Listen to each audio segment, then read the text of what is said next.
tous, merci de choisir Al-Oula pour vous informer. Tout de suite le sommaire de votre journal. L'envoyé personnel du secrétaire général des Nations Unies pour le Sahara marocain est actuellement en visite au Maroc. Horst Kohler a été reçu aujourd'hui à Rabat par le ministre des Affaires étrangères et de la coopération internationale, Nasser Bourita.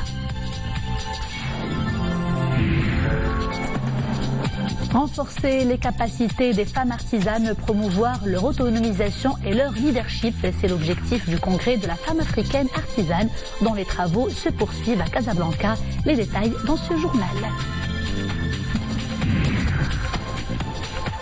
Également au menu de ce journal, la 17e édition du festival Mawazine. Les rythmes africains et ceux de l'Amérique du Nord sont à l'honneur sur la scène de Bourgreg.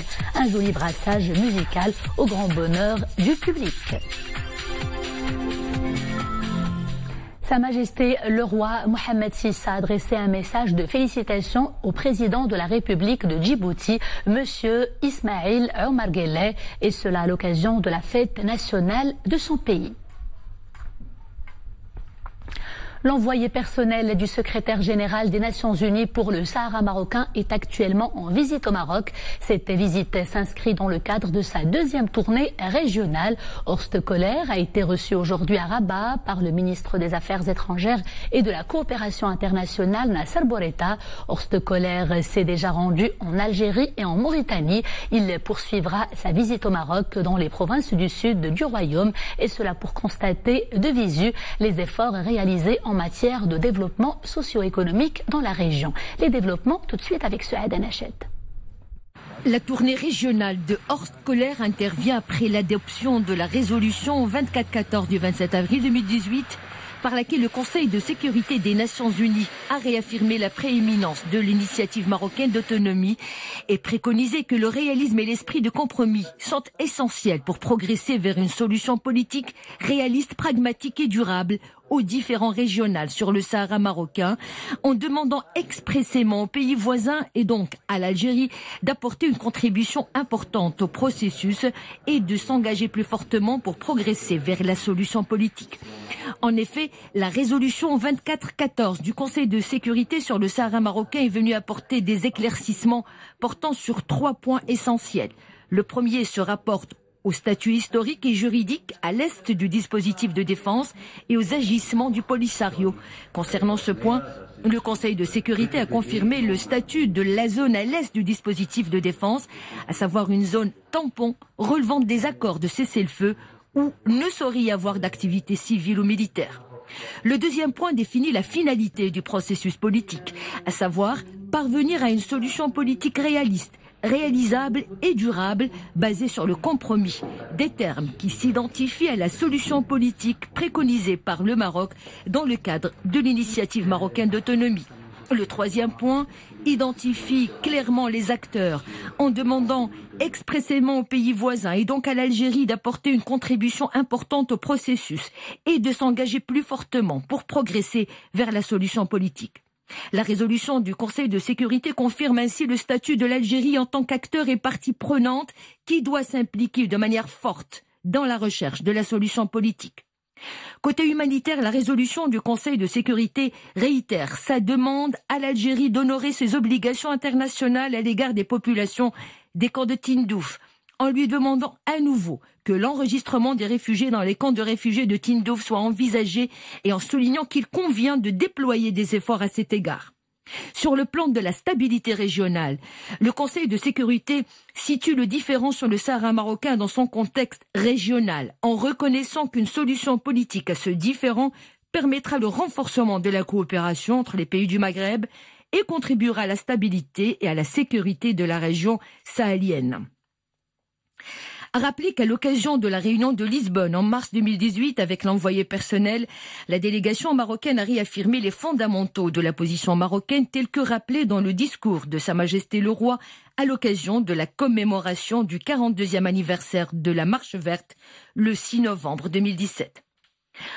Aucun règlement de l'affaire du Sahara n'est possible en dehors de la souveraineté pleine et entière du Maroc sur son Sahara et en dehors de l'initiative d'autonomie dont la communauté internationale a reconnu le sérieux et la crédibilité. Les expériences passées devraient permettre de méditer sur une évidence. Le problème n'est pas tant de trouver une solution à cette affaire, mais plutôt d'arriver à définir le processus à suivre pour y parvenir. Il appartient donc aux partis à l'origine de ce conflit monté de toutes pièces d'assumer pleinement leurs responsabilités dans la recherche d'un règlement définitif. Le plein respect des principes et fondamentaux retenus par le Conseil de sécurité pour le traitement de ce conflit régional artificiel, l'organe onusien étant de fait la seule instance internationale chargée de superviser le processus de règlement. Enfin, le refus catégorique de tout dépassement, de toute tentative de porter atteinte aux droits légitimes du Maroc et à ses intérêts supérieurs, de toute proposition obsolète visant à écarter le plan de règlement des paramètres référentiels retenus, de l'insertion abusive d'autres sujets, lesquels sont traités par des institutions compétentes.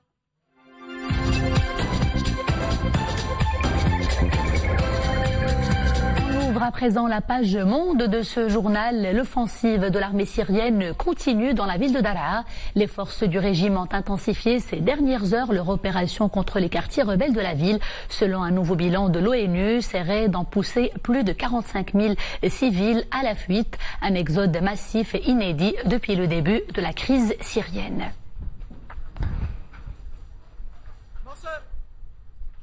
Ils étaient persona non grata en Europe et ils sont enfin autorisés à entrer à Malte. Je vous parle des 234 migrants secourus il y a une semaine en Méditerranée et qui sont restés coincés en mer après le refus des États de l'Union européenne de leur offrir un havre de sécurité.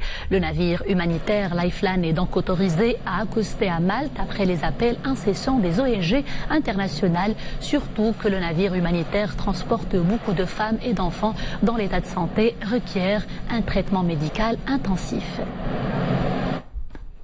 Aux États-Unis, la Cour suprême a validé l'interdiction pour les ressortissants de 6 pays, dont 5 à majorité musulmane, de se rendre sur le territoire américain. Prise à la majorité de 5 juges contre 4, cette décision entérine le décret signé en janvier 2017 par le président Donald Trump. Le texte limite l'accès aux États-Unis pour les ressortissants de l'Iran, de Libye, de Somalie, de Syrie, du Yémen et de la Corée du Nord, soit environ 150 millions de personnes. On reste aux États-Unis pour parler cette fois-ci de ces nouveaux feux de forêt qui embrasent la Californie. Les flammes ont détruit près de 6000 habitations et commerces. Des milliers d'habitants ont été contraints de quitter leur foyer au nord de la Californie, notamment à Santa Rosa, Napa et à Novato.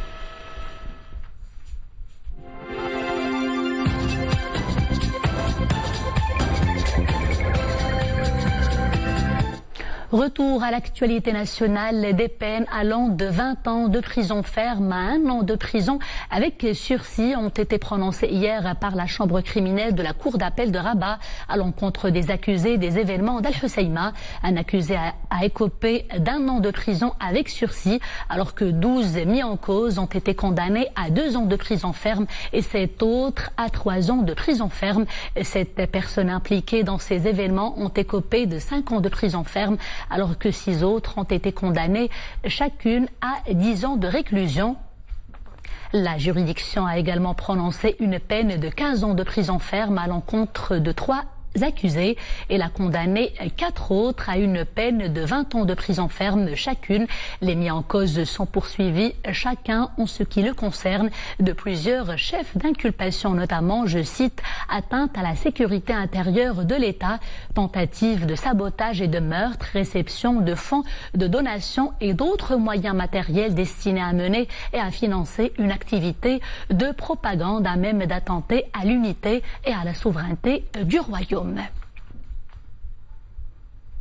Renforcer les capacités des femmes artisanes, promouvoir leur autonomisation et leur leadership, c'est l'objectif du congrès de la femme africaine artisane dont les travaux se poursuivent à Casablanca. Les organisateurs aspirent à promouvoir le savoir-faire des femmes artisanes dans le continent africain et cela à travers le développement d'un réseau baptisé Darmelma. Les précisions avec Sarah Katir.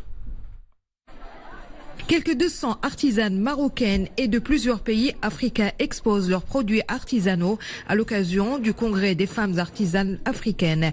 Un événement qui célèbre également le 10e anniversaire du réseau des femmes artisanes du Maroc. Nous attendons de ce congrès une ouverture et de nouvelles opportunités pour les femmes artisanes marocaines. Sachant que les femmes artisanes marocaines, ils ont un savoir. Et ce savoir, et les femmes africaines demandent ce savoir, demandent à apprendre ce savoir. Donc c'est l'occasion pour cet échange de savoir entre les femmes artisanes marocaines et les africaines. Le rôle socio-économique des femmes artisanes entre réalité et perspective et le renforcement des outils pour l'encouragement du micro-entrepreneuriat dans ce secteur. Autant de sujets relevés par ce congrès dédié à la femme artisane africaine. Dans notre pays, la femme artisane occupe une place très très importante, mais n'est pas régie par des lois concrètes du fait qu'elle n'est pas organisée en tant que structure. Elle n'est pas imposable, elle n'est pas organisée de façon très structurelle, ce qui lui permettrait d'avoir beaucoup d'avantages par rapport à son devenir, par rapport à ses créations. C'est un grand plaisir pour moi d'être là aujourd'hui pour vendre le Mali et pour expliquer ce dont le réseau des femmes artisanes maliennes peut être capable pour le changement au Mali aujourd'hui, pour la paix et la cohésion sociale. Et avec pas moins de 3000 femmes artisanes dans les 12 régions du royaume, le réseau des femmes artisanes du Maroc, Darmalma, œuvre pour un renforcement et un accomplissement du capital de l'artisanat féminin. Et cap justement sur cette ville artisanale par excellence, la ville d'Essaouira. Marqueterie, tissage, ferronnerie, vannerie. Les filières sont diverses et sont maintenues et valorisées grâce à la persévérance des artisans ma'allem qui s'y consacrent avec amour et beaucoup de passion, et cela malgré les difficultés liées au quotidien et surtout aux matières premières qui se font de plus en plus rares. Abdelghani Tahraoui et Iman Ablou. Bien connue pour sa marqueterie artisanale en bois de tuya, Essaouira cultive ce savoir-faire qui date du 9e siècle au Maroc. Aujourd'hui encore, cette filière de l'artisanat que l'on trouve nulle part ailleurs est très développée, mais non sans difficulté. Essaouira est connue pour la qualité du bois de tuya à l'échelle internationale. Nous avons hérité ce savoir-faire des meilleurs artisans de la ville et la production ne cesse d'évoluer. Pour protéger ce métier et le pérenniser, il faudrait que les artisans s'organisent davantage et coopérer ensemble avec les responsables. Nous devons définir les mots dont pâtit cette filière artisanale ancestrale et y remédier avec rigueur et détermination. Autre fierté de la cité des Alizés, le Deksweri, le style d'orfèvrerie propre à la ville, contenant une empreinte de la culture juive et amazigh qui a de tout temps enrichi la mémoire des Saouirins. La bijouterie est une filière vitale pour notre ville. Elle emploie une importante main-d'œuvre. Nous avons d'excellents artisans. Ils sont d'ailleurs nombreux. Nos produits sont commercialisés partout. Ils sont écoulés sur les marchés nationaux et internationaux car ils sont d'une grande qualité. Seul souci, la raréfaction des matières premières.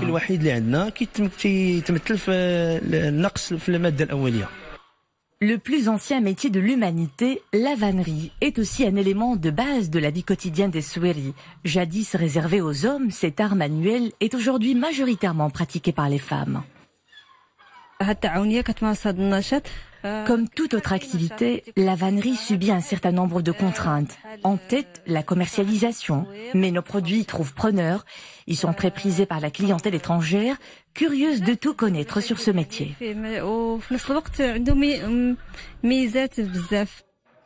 Un florilège de savoir-faire et d'art de vivre qui ponctue la vie des maîtres artisans Souéris. Ici, l'artisanat n'est pas seulement utilitaire, il est aussi un art qui enjolive un atelier à ciel ouvert. Essaouira. La 17e édition du festival Mawazine se poursuit à Rabat chaque soir et à travers ses différentes scènes. Le festival célèbre la diversité culturelle et les valeurs du partage. Les formations tchèques et chroniques sont fait trembler le public hier sur la scène de Bourgreg. Mounia Marouche nous refait vivre les moments forts de ce concert époustouflant et en couleurs africaines et nord-américaines. Regardez.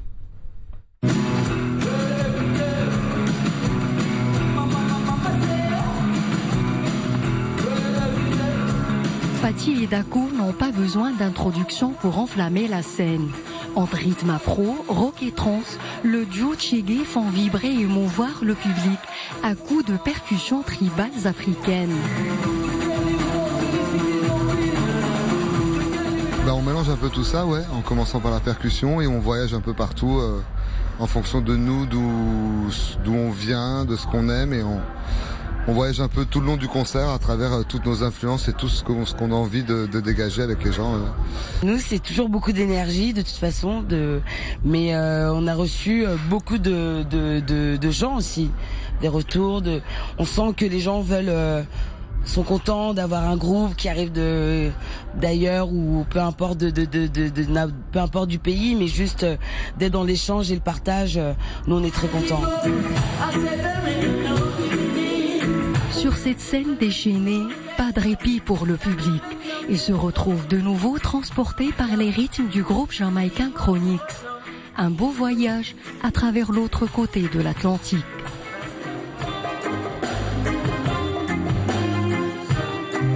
J'aime ce concert, il nous transporte dans la culture et la musique africaine.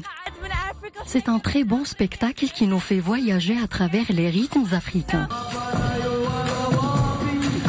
Des airs afro-latins résonnent sur la scène, tiennent le public en haleine et font des étincelles sur la rive de Boregreg.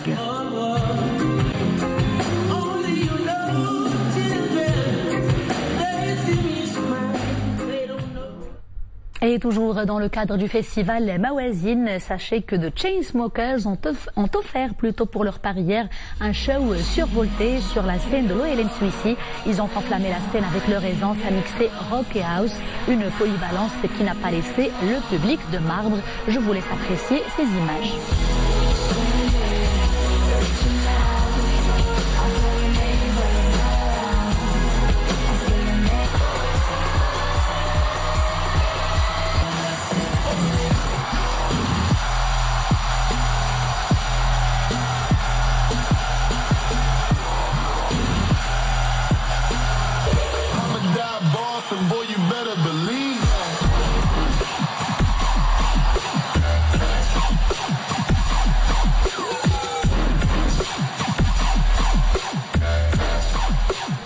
Du football avant de refermer ce journal, grosse surprise de ce mondial 2018. Les tenants du titre, les Allemands, quittent trop tôt la compétition. La Mannschaft s'est inclinée cet après-midi devant la Corée du Sud, score 2-0. Dans l'autre match du groupe D, la Suède s'est qualifiée après avoir corrigé le Mexique, score 3-0. Mais les Mexicains avaient déjà garanti leur billet pour le second tour. Et dans quelques minutes, à 19h, le Brésil croisera le fer avec la Serbie. Et puis la Suisse jouera un match contre le Costa Rica. Vous pouvez d'ailleurs suivre ce match Suisse-Costa Rica sur Al Oula Terrestre. Bon spectacle et agréable soirée plutôt sur Al Oula.